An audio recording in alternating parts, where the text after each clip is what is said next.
resultado satisfatório, né? A média da turma, se eu estou correto, ficou em 8,40.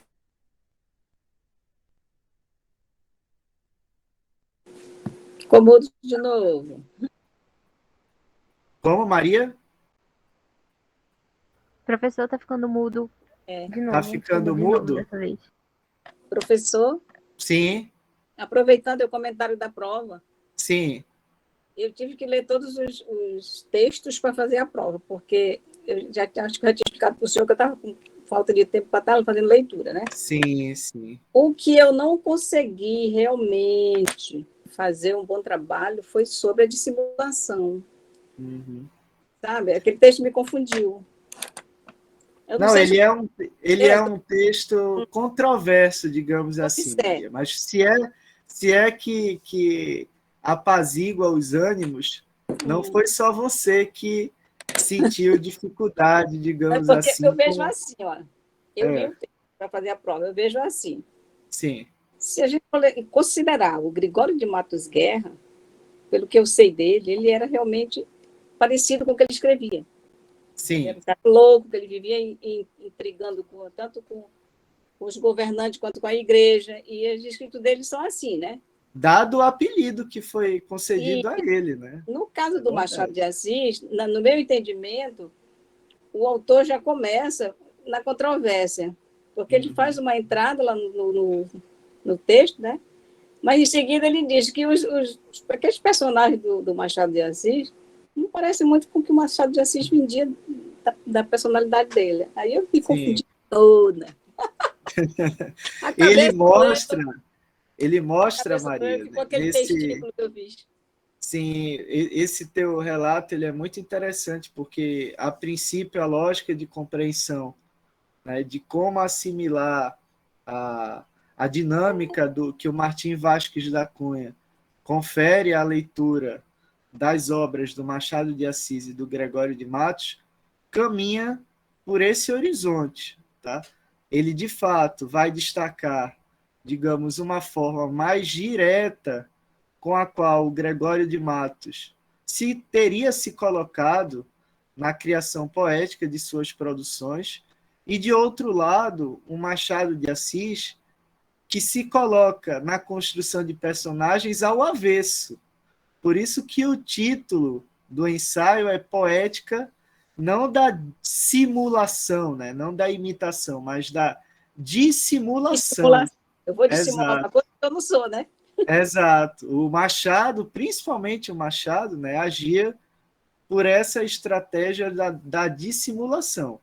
O que o Martim Vázquez da Cunha situa é que uma pessoa, um autor, um intelectual do porte do Machado de Assis, não poderia ser tão insosso, né, tão sem sabor, tão burocrático, como muitos dos personagens que a obra machadiana nos apresentou. Talvez é a hipótese levantada com o fundamento da teoria da literatura, que vocês se recordam, nós consolidamos lá mediante o exame do texto do Antony Compagnon, o Martim Vázquez da Cunha tenha concebido naquele próprio texto, se eu não me engano foi uma pergunta feita pelo Euler, né, na aula há 15 dias atrás, o Martim Vázquez da Cunha, naquele ensaio Poética da Dissimulação, tenha feito a uma só vez um ensaio que nos remete à teoria da literatura enquanto movimento positivo de criação de algo novo, de uma controvérsia propriamente, fazendo uso aí da expressão trazida pela Maria, e também uma teoria literária, já que ele apresenta uma crítica à crítica que até então fora estabelecida. É um texto complexo por fazer esses dois movimentos.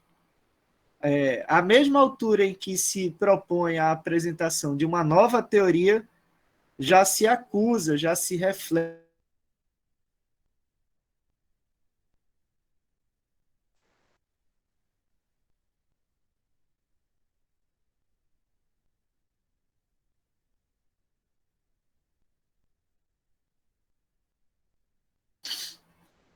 machadiana e gregoriana, tá?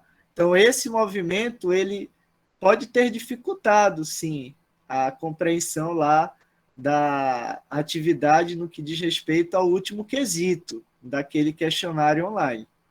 Eu posso até ter sido um tanto quanto muito exigente, tá? Mas porque eu confio na capacidade que vocês possuem e demonstraram no curso das aulas. Eu fiquei feliz pelo resultado que nós alcançamos nessa primeira atividade, salvo pouquíssimas exceções que ficaram ali com uma nota no limite da média, o que também não é nada de absurdo, se trata apenas da nossa primeira atividade. E conforme eu indiquei lá na primeira aula, mas vale o reforço, nós ainda apresentaremos para essa atividade uma outra de bonificação, valendo 1 ou 2 pontos, tá? Que eu vou tratar dela já nos últimos minutos do nosso encontro de hoje. Então, quem ficou aí com uma nota 6, uma nota 8, e quer alcançar a pontuação máxima, ou quer chegar mais perto da pontuação considerada boa, ficar mais uma atividade mediante o conteúdo da aula de hoje. O que eu posso sintetizar a título de resumo, não de gabarito, mas de síntese, que comente o raciocínio da questão, é que lá no enunciado dessa questão de número 5, e eu estou me atendo a ela porque foi a de maior polêmica, lá no enunciado da questão de número 5, havia como elemento, que eu vou chamar aqui de definidor da questão, o apontamento para que todos pudessem observar as ideias centrais ilustradas pelo texto do Martim Vázquez da Cunha. E a ideia central do texto não configurava em si uma mera contextualização do texto, uma síntese do texto.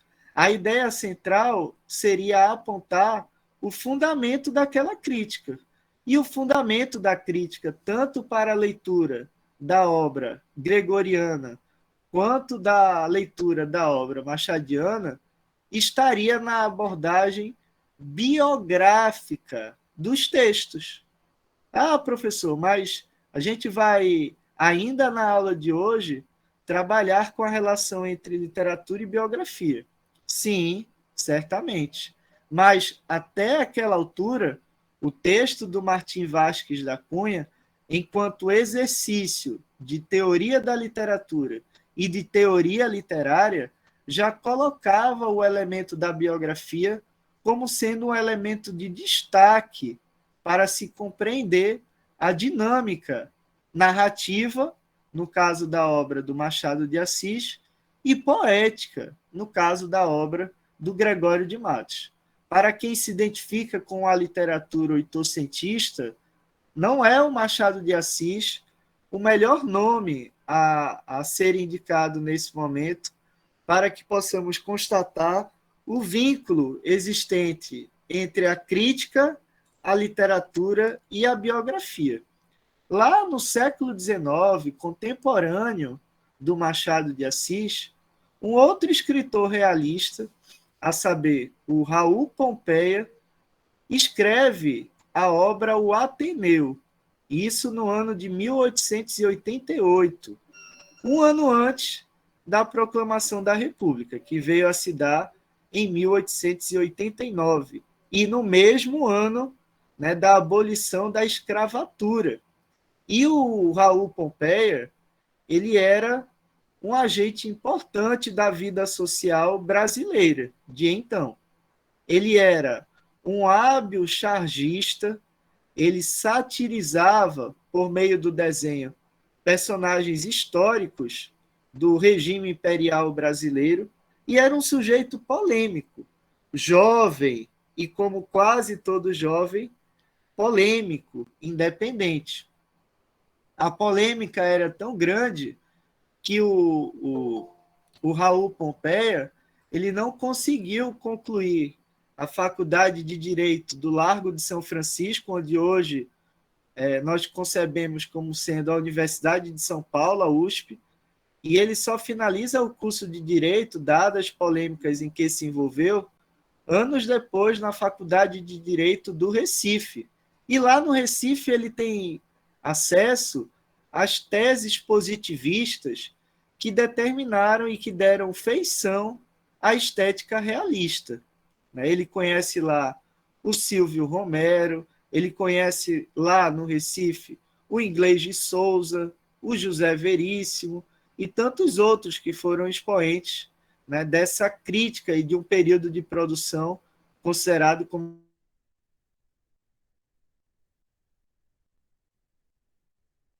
ali em meados do século XIX, 1868, ela atinge um chamado boom da crítica biográfica.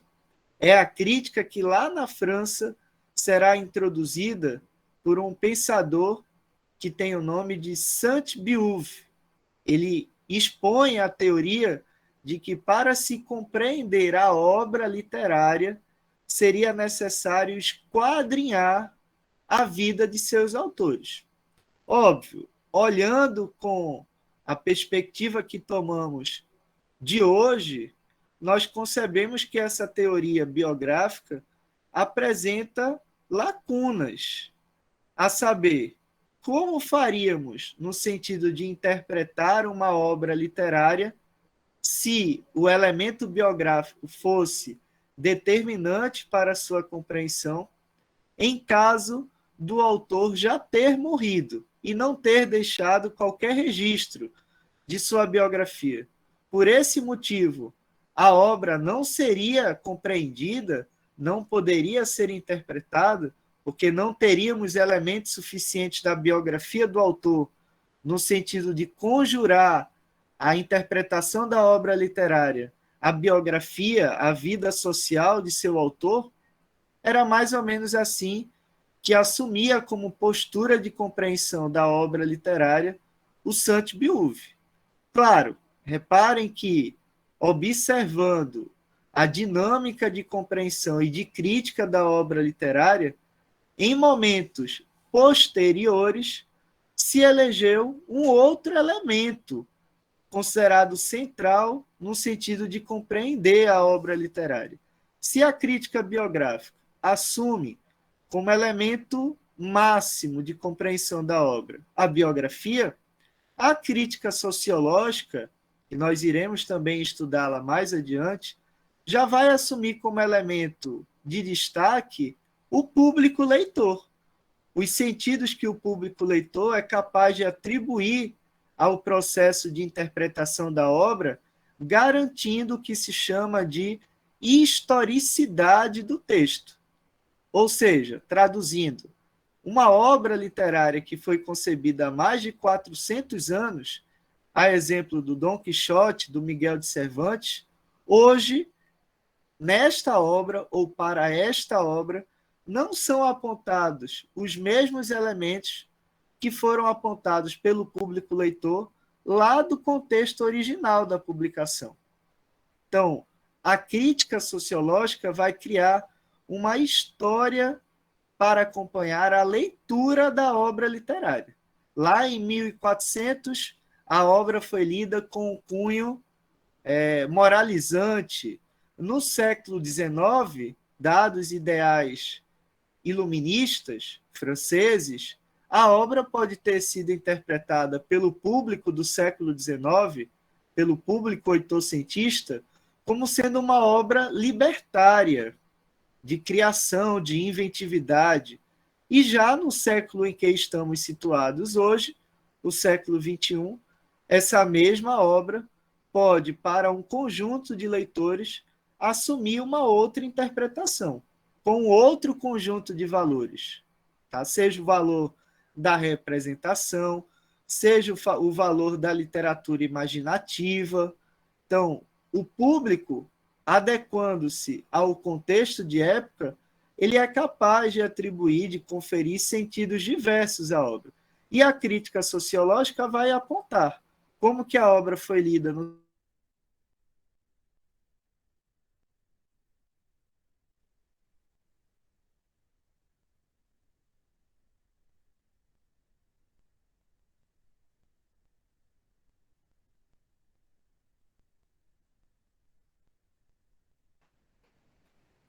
parece que a internet não quer colaborar conosco hoje, mas vamos em frente. Alguma dúvida até aqui do parâmetro que nós estamos traçando para entendermos de que forma o Martim Vázquez da Cunha ele elege a biografia como sendo o elemento central para a compreensão das obras do Machado de Assis e do Gregório de Matos?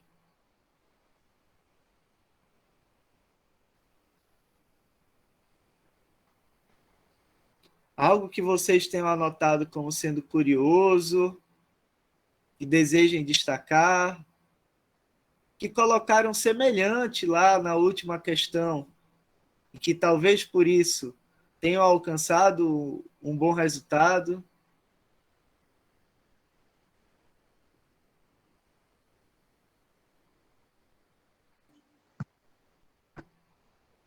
Acho que o teu microfone está desligado. Eu vi uma vibração ali, mas estava dando. Ah, Yasmin, sim, Yasmin. Professor, eu estava lendo esse texto. O que o senhor pode me dizer sobre esse trecho? A biografia pode ser apreciada em relação à luz que projeta sobre o próprio produto da poesia. O que significa? Nesse caso, a biografia pode se converter em um gênero produto da poesia. Traduzindo, hoje, reparem no contexto contemporâneo. Jamais, eu acredito, se tenha lido tantas biografias como o público atual demonstra ter interesse. E esse gênero, né, chamado biografia, ele assumiu uma dimensão de tanto destaque que ele não mais passou a ser visto apenas como integrado a uma composição poética, a uma composição narrativa. Ele ganhou autonomia, ele ganhou independência.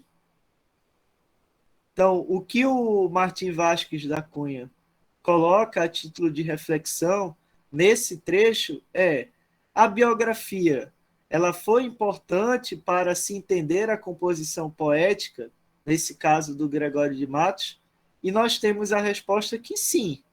A Maria, lá no comecinho, ela tratou, né, de destacar a referência feita ao Gregório de Matos, e ele, como um grande orador, um conteste orador das relações sociais brasileiras, de tal modo que a ele foi imputado o apelido de Boca do Inferno, né, o Gregório de Matos.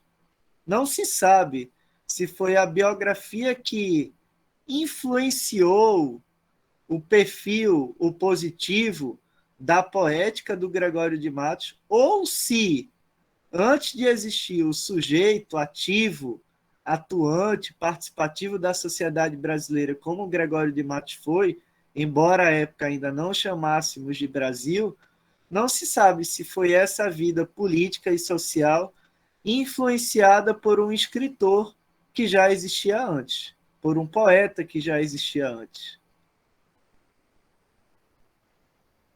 Eu consegui te explicar, Yasmin? Se ainda não tiver ficado claro, fique à vontade, tá? Pode perguntar. Mais ou menos, professor, mas eu consegui pegar a ideia central, eu entendi melhor, tá mais claro na minha cabeça. Ele faz, no caso, quando apresenta a título de ideia central desse texto, né, a origem da dissimulação. Esse é, inclusive, o título escolhido pelo Martim Vázquez da Cunha, para indicar que, no caso do Machado, a dissimulação parece completa. O Machado, a hipótese levantada pelo Martim Vázquez da Cunha, é que não teria como ser um personagem machadiano. E o Gregório de Matos, de outro lado, né, embora possamos reconhecer traços da biografia do autor na sua composição poética, havia na produção poética criação, porque a poesia se trata de um processo de criação, um processo de intervenção, mas por meio da arte, da composição estética. E se nós considerarmos que a produção poética do Gregório de Matos é apenas uma composição que deriva de sua participação social, nós estamos resumindo essa produção a uma poética de tese, como se o Gregório de Matos estivesse utilizando a atividade artística apenas para desempenhar uma atividade de militância, como muitos fizeram, inclusive, né? Mas que não foram valorizados dentro da crítica literária pelo trabalho com a linguagem. Havia um trabalho que se conseguiu constatar por parte da crítica de elaboração poética do Gregório de Matos. Não havia em sua produção apenas a defesa de teses políticas e ideológicas que o Gregório de Matos, como todos sabem, assumiu a seu tempo. Então, o Martim Vázquez da Cunha, ele, neste ensaio, enxerga a possibilidade de se vincular outra vez a compreensão da obra à crítica biográfica, mas apresentando os limites que essa crítica biográfica é capaz de alcançar, como sendo o limite da dissimulação e não o limite da simulação. A obra, ela não simula, ela não representa, ela não imita aquilo que o autor reproduz em sua vida. Ela, nesse caso, ela dissimula. Ela pega um elemento que faz parte do real, da realidade, o coloca dentro de um liquidificador, que é a narrativa, que é o poema, e devolve ao leitor uma realidade fragmentada, mastigada, que o leitor não é capaz mais de recompor os vínculos que até então existiam. Sim, Rebeca? Professor, então a gente pode relacionar essa questão da biografia em relação à vida do autor com relação à memória? Sim, Por exemplo, com como assim? certeza. Sim. Por exemplo, quando o autor escreve sua obra baseada em memórias, né? Geralmente, o que eu aprendi é que quando ele escreve isso e passa para a obra, já não é mais aquilo que ele viveu, já é algo diferente do que ele viveu. Então, acho que o senhor me entendeu. Sim, Então, sim. pode fazer essa relação com a memória. Essa é, digamos, uma área que eu me sinto até confortável para falar, porque foi a pesquisa que eu fiz na minha dissertação de mestrado, a relação entre literatura, história, ficção e memória. A obra que eu me ative a estudar, à época, se trata de um romance, eu acho que eu já comentei a respeito dele aqui, que foi escrito pelo Josué de Castro, que era um médico, um intelectual, um sujeito importante, se tornou o grande nome, ainda hoje, do Brasil, no combate, na denúncia da fome no Brasil e no mundo. E a obra ficcional do Josué de Castro, há quem julgue como tendo sido derivada das memórias do autor. Memórias da criança Josué, que conviveu com os caranguejos, já que a sua mãe era uma humilde professora que morava na região de Alagados do Recife, né? E a cidade do Recife, ainda hoje, como boa parte das cidades que tem rios, né? em seu centro, há a possibilidade de alagamentos, de inundações, e toda essa diversidade ela surge, né? Nós vemos muito isso em Manaus, em Belém, em Macapá, e no Recife não é diferente, né? Recife é conhecida como a Hong Kong das Américas, ou a Veneza brasileira, por ser cortada por rios, e está, né, numa condição a nível do mar, que qualquer chuvinha já alaga. Tá? E o que se diz a princípio na crítica biográfica da obra literária do Josué de Castro é que o autor teria trazido memórias, algo da sua própria vivência, para a construção de uma narrativa. De contos, a princípio, ele publicou 8 contos em jornais do Rio de Janeiro, de São Paulo e do Recife, em meados dos anos de 1920, de 1930, e mais adiante, quando ele foi forçado ao exílio político, porque o Josué também foi parlamentar, foi deputado, e no momento em que ele estava em visita à França, proferindo uma palestra, né, houve a questão da ditadura militar e ele foi impedido de retornar ao país. E nesse momento, lá em 1960, mais exatamente em 1966, aí a gente tem 7 anos antes da morte do autor, ainda no exílio, o Josué de Castro reúne os contos lá dos anos de 1930 e escreve o seu romance, O Homens e Caranguejos. E repito, a primeira crítica desse texto, desse romance, desses contos, remete à relação entre a memória e a biografia presentes na composição narrativa e ficcional de Homens e Caranguejos.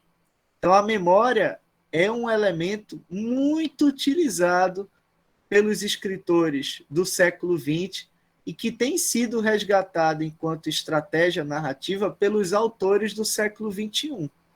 O Milton Ratum costuma trazer personagens que se indagam a respeito de um passado presente, que estaria associado à paisagem da própria cidade, a paisagem de uma Manaus decadente, no ostracismo, né? Uma Manaus que se ressente ainda de não mais contar com o esplendor do ciclo da borracha, uma cidade meio sombria, cinzenta, por isso Cinzas do Norte, e essa mesma paisagem ela é acompanhada por outros autores da ficção contemporânea.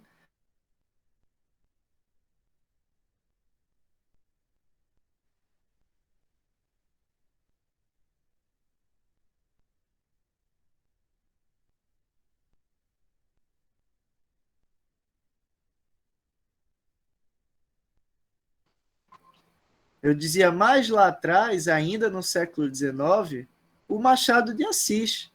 Ele introduz o realismo no Brasil com um romance de memórias.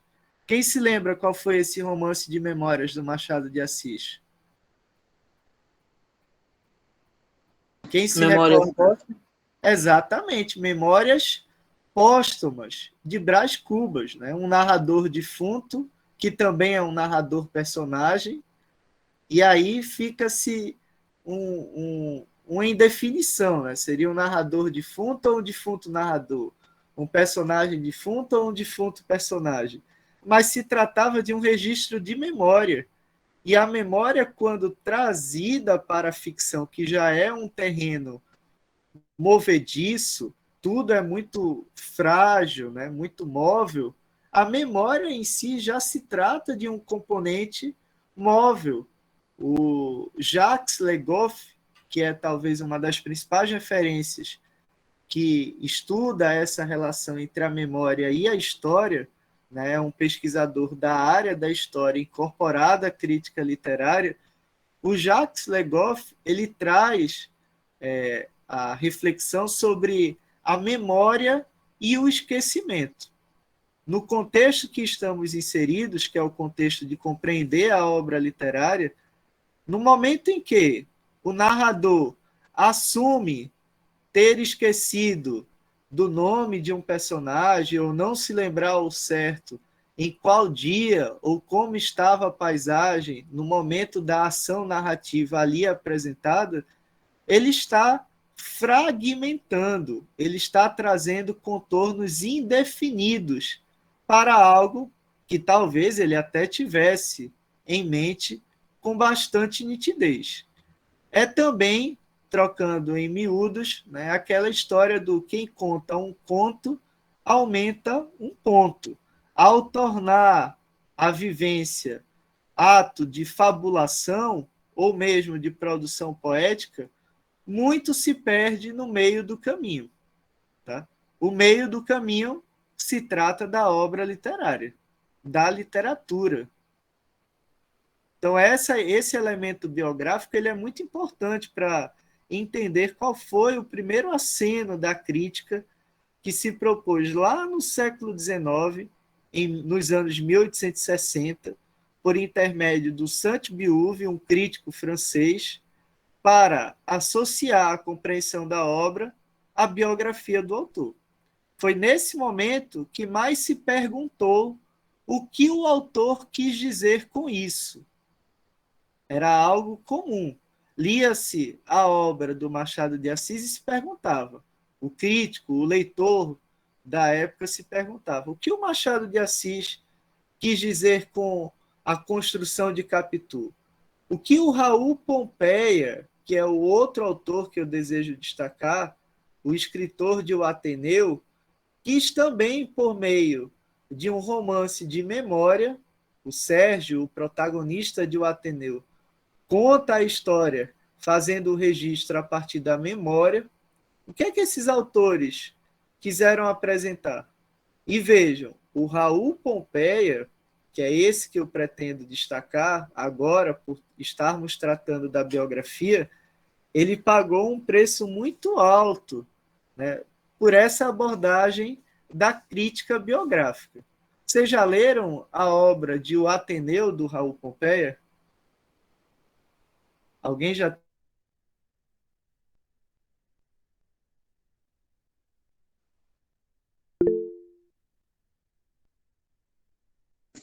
Eu li o começo apenas, professor.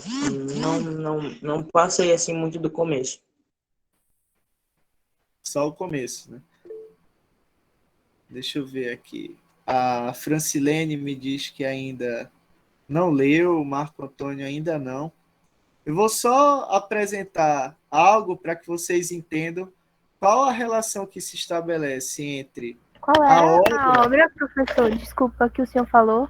o Ateneu. O Ah, eu Ateneu, já li, mas faz uns 2018, já, né? faz muito tempo. Eu lembro mais ou menos assim, mas o enredo Sim. todo não lembro, mas eu já li essa obra.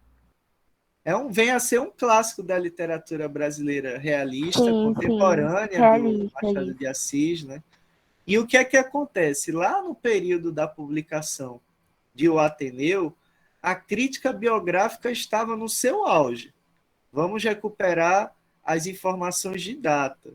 O Sainte-Beuve, lá na França, o primeiro texto dele tratando de crítica biográfica data do ano de 1868, 1868.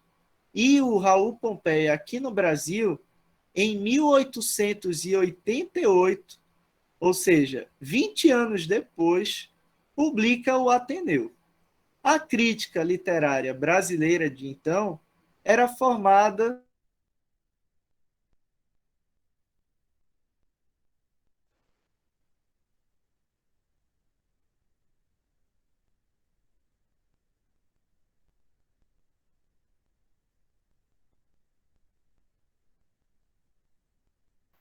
havia uma valorização moral dos textos, né? A crítica moralizante que a obra teria que ensinar modos, etiqueta, instruir propriamente a sociedade, né? Era esse, digamos, o teor da crítica de então. E o Raul Pompeia, como eu disse há pouco, ele era um sujeito muito ativo na sociedade, como a maioria dos escritores realistas. Ele participava como agente público, né, na condição de chargista, de desenhista, oferecendo os seus serviços e compartilhando com o público leitor por meio da Gazeta de Notícias, um dos principais jornais da época, e não só por meio dessa atividade do desenho, da ilustração, mas dos textos também. E foi aí que o Raul Pompeia escreveu o Ateneu, que lá no século XIX, quando a relação homoafetiva era considerada um crime e uma doença, né, admitido o nome de pederastia, o Raul Pompeia anuncia uma tendência muito suave em seu personagem Sérgio, que teria, digamos, um flerte com outro personagem desse mesmo romance, o Egbert. E essa compreensão de buscar o entendimento da obra na biografia do seu autor fez com que a crítica de então passasse a questionar a sexualidade do Raul Pompeia. De tal modo que o Olavo Bilac, um dos grandes escritores da literatura brasileira, foi a público e passou a acusar o Raul Pompeia, né, de pederasta. O Raul Pompeia, que não deixava por menos, repito, era um autor jovem, e quase que como um pleonasmo, a juventude traz esse ímpeto da contestação, né, o Raul Pompeia de imediato rebateu. Ele foi atrás, junto aos amigos que possuía na imprensa, e descobriu que o Olavo Bilac mantinha o estranho hábito, né, da necrofilia. O Olavo Bilac era necrófilo. Ele se relacionava com os mortos. E não era uma relação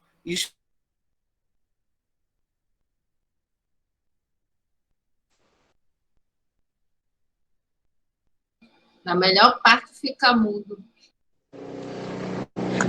Isso foi para defender o Olavo Bilac. Ficou mudo.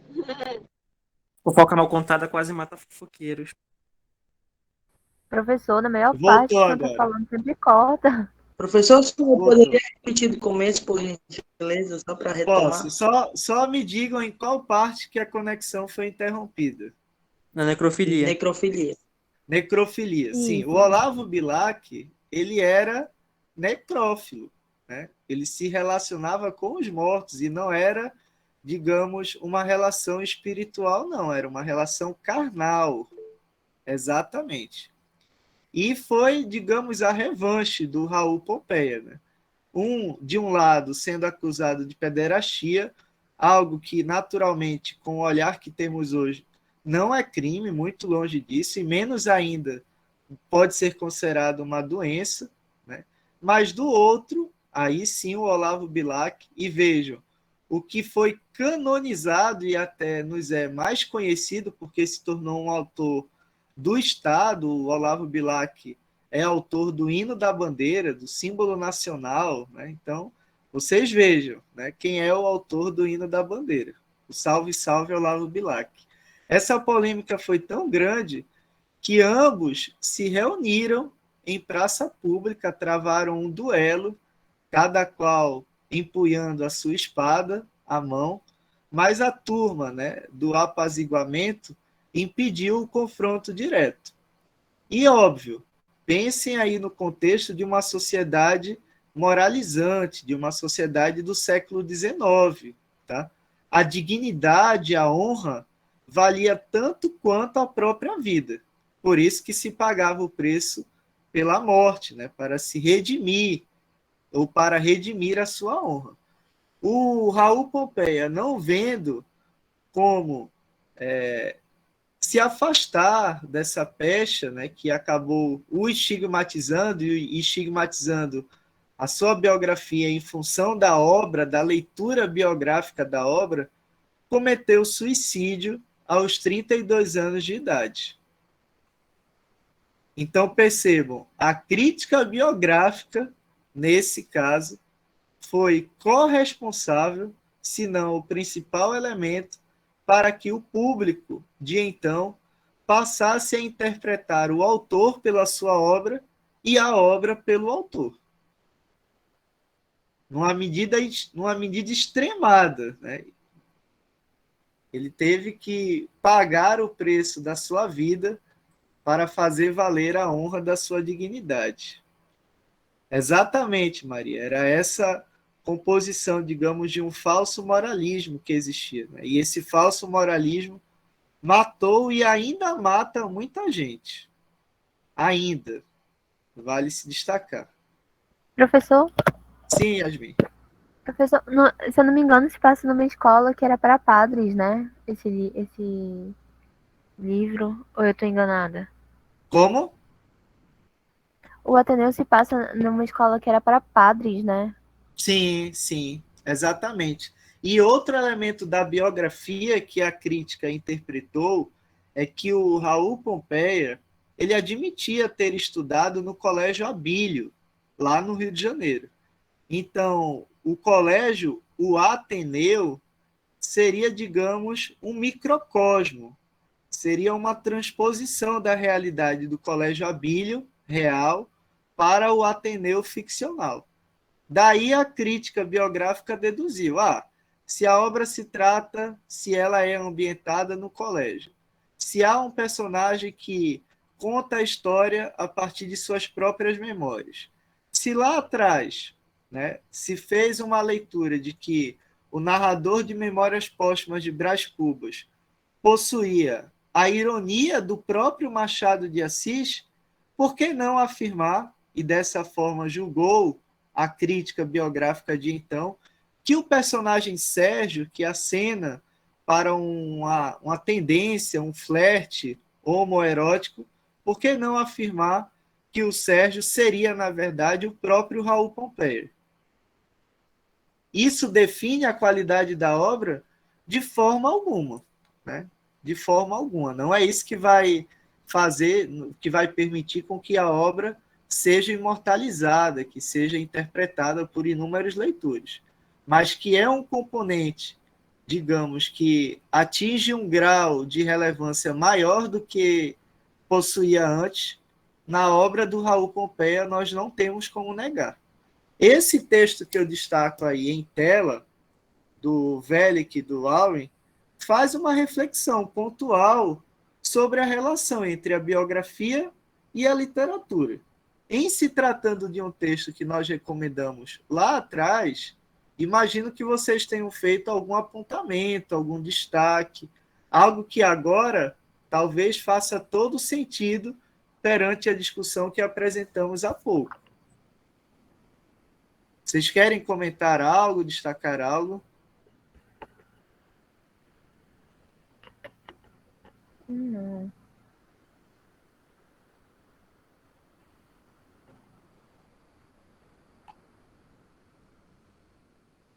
A Lígia, será que a Lígia ainda está em choque, Lígia? Não, eu tô bem, tomei água já. Ela ficou em choque, mas passa bem já, Lígia. É. Já se recuperou.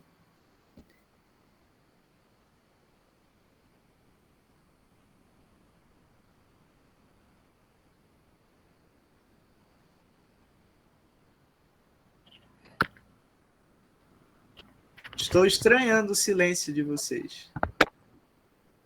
Mas estamos aqui, professor. E os comentários sobre o texto?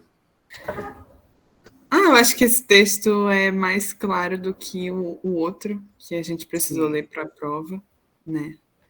E, bem, deu para entender bem, né? A obra é uma coisa, a biografia é outra. Verdade. Eu queria antecipar a vocês, deixa eu até já abrir aqui o texto que eu irei convidá-lo já a se debruçar desde já para uma leitura, digamos, mais contemporânea, tá? Acabei abrindo errado aqui. Não é esse. Deixa eu carregar. É um outro texto da Eneida Maria de Souza, que eu digitalizei. Deixa... tá aqui.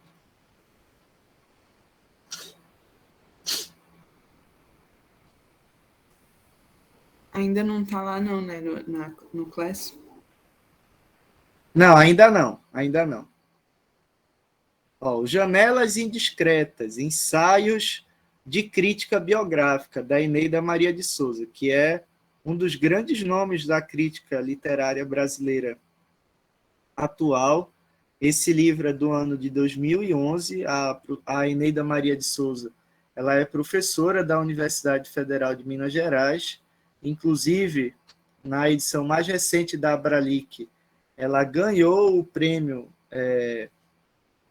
em destaque por sua obra, por sua produção, e se trata, nesse caso, de uma leitura que eu acredito que possa ser acrescida no sentido de compreender enquanto exercício crítico, como que a crítica atual ainda é capaz de, digamos, inserir a discussão biográfica, trazendo um novo olhar. Não mais aquele olhar que coloca como determinante conhecer, esquadrinhar a vida pessoal do autor e atribuir à sua obra o traço biográfico, mas outros elementos. E por que eu estou sugerindo, nesse momento, a leitura do texto da Eneida Maria de Souza? Porque eu desejo que vocês escrevam uma pequena resenha, não é tão grande, e nesse sentido que possam me enviar, tá, por e-mail. O e-mail eu vou colocar aqui no chat de aula e logo na sequência também irei colocar no nosso grupo, sendo essa resenha uma atividade de bonificação extra. Isso não sendo, portanto, obrigatório, tá? Aqueles que atingiram nota 8, nota 7, nota 6, podem ficar à vontade de produzir a resenha e completar a nota da primeira atividade.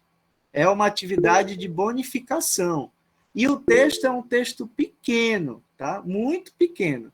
Eu coloquei aqui, ó, em 7 páginas, contando que a primeira é só a ficha catalográfica, para que vocês tenham a referência da obra. Eu acho que é interessante, até a título de fixação do que discutimos até aqui, que todos, inclusive aqueles que atingiram a pontuação máxima, redigam essa resenha. É um texto curto, bem curtinho. 1, 2, 3 e meia página ao final. Temos várias mãos levantadas. Se eu soubesse que esse era o segredo para fazer com que vocês interagissem, juro, já teria proposto uma atividade antes. Quem fala primeiro? Eu quero perguntar se o senhor pode disponibilizar isso no Classroom, Sim, porque eu acho sim. que ficaria mais fácil até a própria atividade mesmo do que enviar pelo e-mail, porque eu acho que fica mais fácil do senhor comentar e a gente fazer alguma pergunta, caso precise. Sim, eu vou compartilhar o arquivo lá no Classroom, mas eu fico receoso de colocar a atividade no Classroom, porque nós estamos utilizando uma conta pessoal. E eu pretendia, melhor dizendo, a princípio, aproveitar melhor a ferramenta do Classroom com a conta institucional. Porque depois a gente pode perder o vínculo por estar na conta pessoal. Mas se vocês preferirem, eu posso sim lançar essa atividade ainda hoje no Classroom, com o arquivo a ser disponibilizado lá, e não vejo problema nenhum que vocês respondam por lá. Pode ser dessa forma? É melhor. Eu aceito a sugestão da Camila, do Marco Antônio. Só Professor, vamos... quantas páginas o senhor cobra? O mínimo de páginas para essa resenha. O mínimo de páginas para essa resenha, quanto o senhor cobra? Não, eu não vou estabelecer um mínimo, não.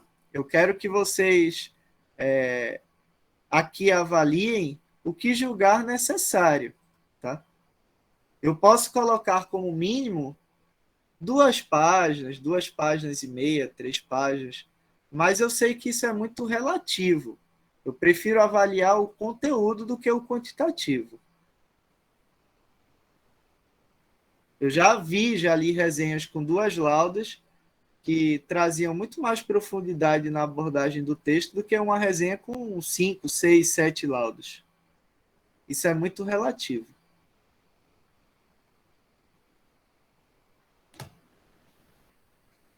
Ei, professor, desculpa, eu não ouvi se o senhor disse se era uma resenha. É uma resenha crítica? Sim, uma resenha crítica. Uma resenha crítica a respeito da crítica biográfica, com perdão da redundância. Quando o senhor colocar no Class, o senhor vai deixar lá explicado, né? Como o senhor Eu vou quer. deixar lá, não entendi, Lígia. Explicado como o senhor quer. Sim, sim. Então, sim. Tudo bem. Podem ficar tranquilos. Estará lá sim. Professor, todas as notas já foram enviadas para a plataforma do eCampus?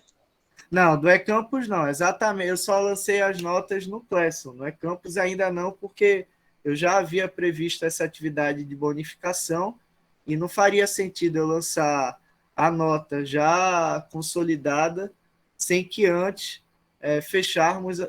fechássemos a consolidação da atividade de bonificação. De repente, o Euler, só uma nota aleatória, não me recordo agora, o Euler tirou nota 8.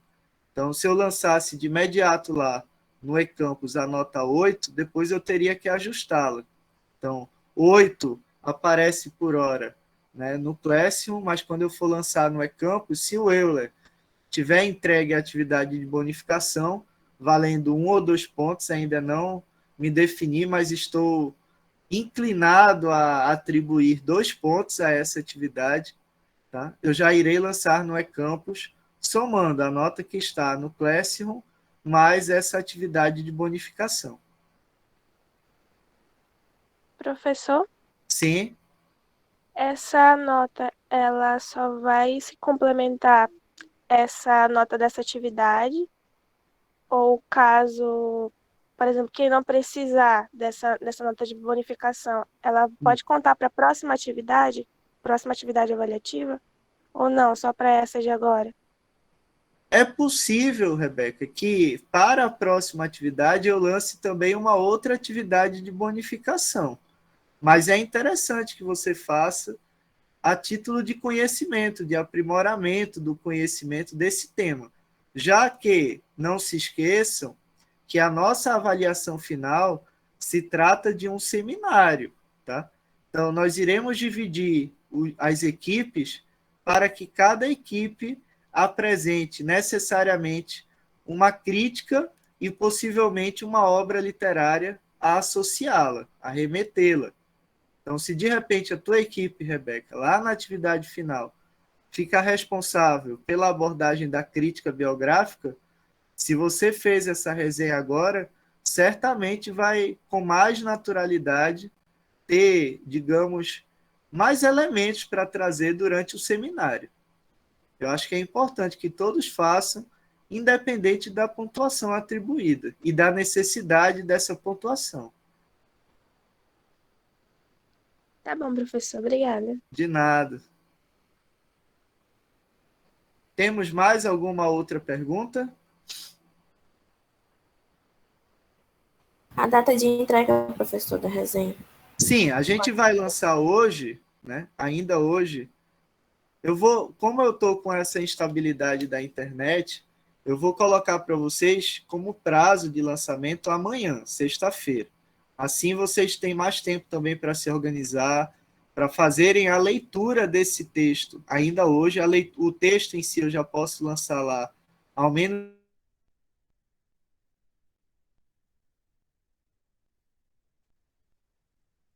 Daqui a pouco eu tenho um compromisso em uma outra instituição, né, às 18 horas, aí o meu tempo hoje é bem corrido. Amanhã eu já tenho um pouco mais de tempo, tá, para fazer esse lançamento da atividade e o detalhamento dela lá no Classroom.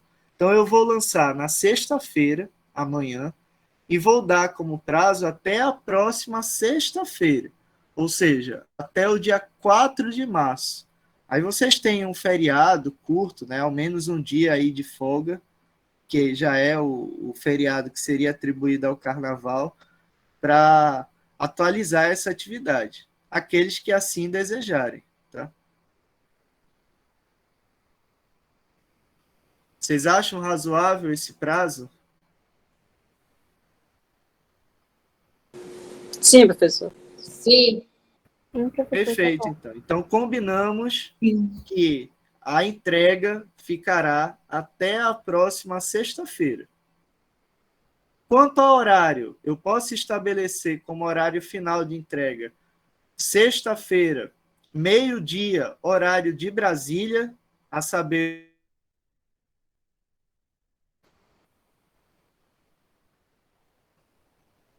Podemos definir nesse horário?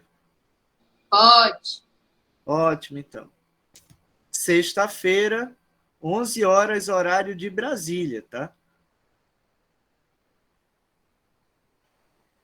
porque aí logo na sexta-feira, em havendo tempo, eu consigo ter uma folga durante a tarde, eu já consigo avaliar as respostas e já ir fazendo a atualização das notas.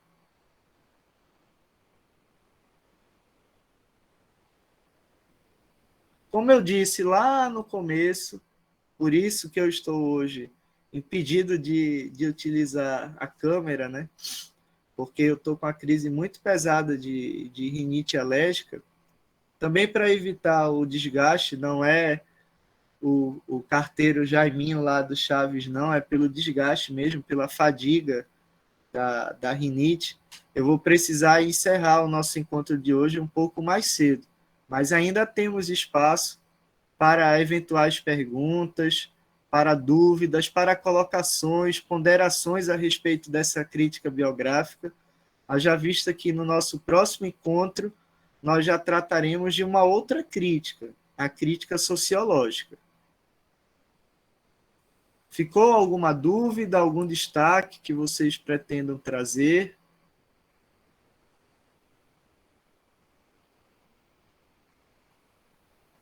Acho que não. Não, professor. Não?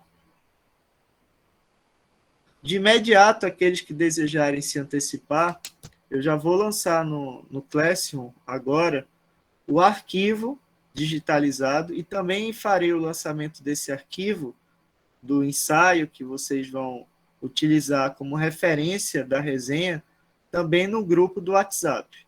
E até amanhã, pode ser até que eu já lance hoje, tá? Mas no mais tardar, até amanhã, eu já lançarei a atividade lá no Classroom, com o comando, com o enunciado, já todo direitinho. Certo? Certo. Por hoje é só, pessoal. Desde já agradeço a participação dos que puderam contribuir com o encontro de hoje.